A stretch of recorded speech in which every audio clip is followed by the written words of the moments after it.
Imagine you've spent your entire adult life mastering a skill. You're good at it. You earn a living from it. You feed your family with it.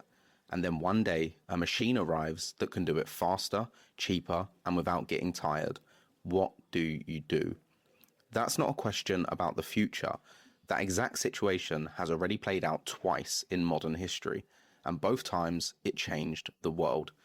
Today, I want to walk you through those two moments and then talk about what's happening right now with artificial intelligence, because the pattern might just tell us where things are heading. Welcome back to the Investors Centre podcast. I'm Isiah, and this might be the most important episode we've done so far. Let's go back to Britain in the 1700s. Before the Industrial Revolution kicked off around 1760, living standards had been essentially flat for centuries. A farmer in 1700 lived a life that someone from medieval England would have recognised. The economy barely grew. Most people worked the land, and most people were poor. Then came the steam engine, the factories, and the machines, and Britain became the testing ground for the biggest economic shift in human history. Manchester became the world's first industrial city. They called it Cottonpolis. Thousands of people poured in from the countryside to work the mills. But here's the part that people forget. For the workers living through it, it was devastating. Skilled weavers, people who had been a kind of middle class, working from home, setting their own hours, tending their own gardens, saw their wages more than half in a single generation. They simply could not compete with machines that used cheaper, less skilled labour. Children as young as 4 and 5 were sent to work in factories, 6 days a week, 10 to 14 hours a day. It took decades before Parliament even began passing laws to limit it. And when workers tried to fight back, the response was brutal. The Luddites, textile workers near Nottingham, who smashed the machines that had taken their livelihoods, were tried, hanged, or shipped off to penal colonies. But then something remarkable happened. Between 1819 and 1851, just 32 years, real wages in Britain roughly doubled. Life expectancy started to climb. And by the early 1900s, living standards in Britain were about twice as high as much of continental Europe. The Industrial Revolution didn't just change the economy, it created the modern world. But it took nearly 200 years for the benefits to be properly shared. Now fast forward to the 1980s.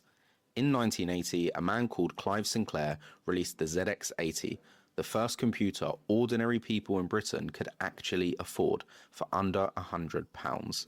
2 years later, the ZX Spectrum became the fastest selling computer in the country, and the BBC launched the Computer Literacy Project. By 1982, 60% of UK secondary schools had a computer. A whole generation of bedroom coders was born. This time, the disruption happened faster. Bank tellers, telephone operators, typists, roles that had sustained entire communities started to disappear. In the United States, goods-producing jobs fell by nearly 20% in the 35 years after the personal computer launched. And the people who were hit the hardest weren't just factory workers. Research from the National Bureau of Economic Research found that the computer knowledge gap between older and younger workers peaked in the 1980s and 90s. If you were in your 40s or 50s when the PC arrived and you couldn't bridge that gap, the data shows you were pushed into early retirement, transferred to lower skilled roles, or simply left behind. The pattern was the same as the Industrial Revolution, and the people in the middle got squeezed. But again, something happened alongside the destruction. McKinsey estimates that the personal computer created 15.8 million net new jobs in America alone. Entirely new careers appeared: software developers, data analysts, web designers, roles nobody could have imagined a generation earlier. Research found that around 60% of workers today hold jobs that simply did not exist in 1940. The computer didn't just replace old work, it invented new work that we couldn't see coming. So that's the pattern. Twice now, a technology has arrived that terrified people, destroyed jobs in the short term, but ultimately created more than it replaced. The question is whether artificial intelligence follows the same path, or whether this time it's genuinely different. Here's what makes AI unlike anything before. Generative AI reached 39% adoption in just 2 years. That same milestone took the internet 5 years and the personal computer nearly 12. According to a study from Harvard and the National Bureau of Economic Research, no technology in modern history has been adopted this fast. And you can already see it in the UK. Between 2022 and 2025, job adverts in occupations highly exposed to AI fell by 38%. A King's College London study found that firms with high AI exposure cut total employment by 4.5%, and almost all of that was concentrated in junior roles. Entry-level positions fell by nearly 6%. In the UK's digital sector, the number of 16 to 24-year-olds working in computer programming fell 44% in a single year.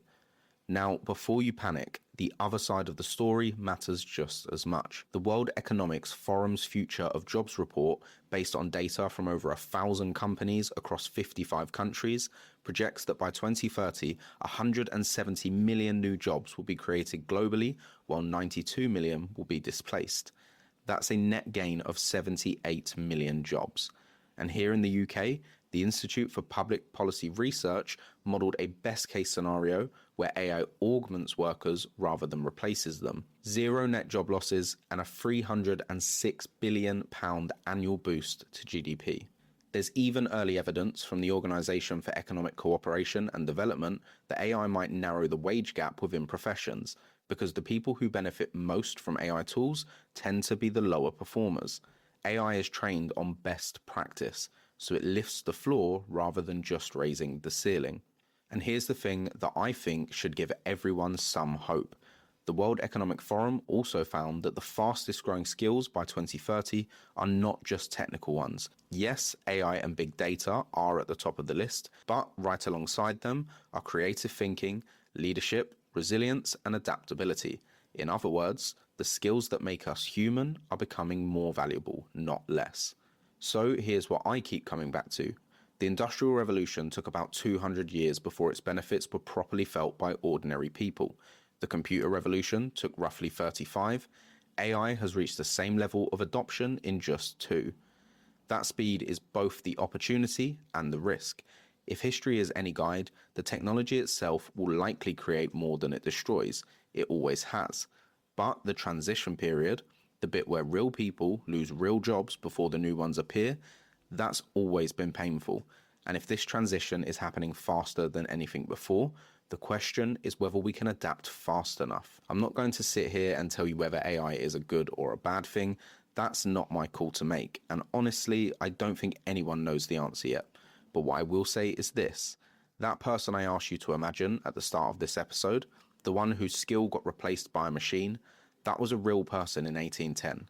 It was a real person in 1985, and it might be someone you know right now. Every time the world has changed like this, the people who understood what was happening and moved early came out better than those who didn't. That was true for the weavers who moved into factories. It was true for the workers who learned to use a computer, and it's probably true right now. If this episode made you think, make sure you're following the Investor Centre podcast on whatever platform you're listening on so you don't miss what's coming next. I'm Isiah, thanks for listening, and I'll see you in the next one.